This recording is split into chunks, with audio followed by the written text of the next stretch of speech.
So this is the Kato Standard SX Power Pack, used for both HO and N scale.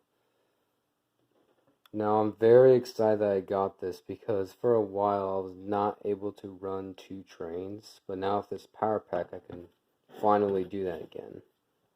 So yeah, this is just the power pack with the inputs and the throttle, which when you crank it up this way, that's how fast the train will go. And then there's also the forward and reverse controls.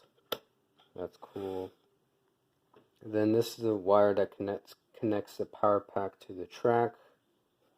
And then this is the cord that connects the power pack to any electrical outlet. So this is pretty cool.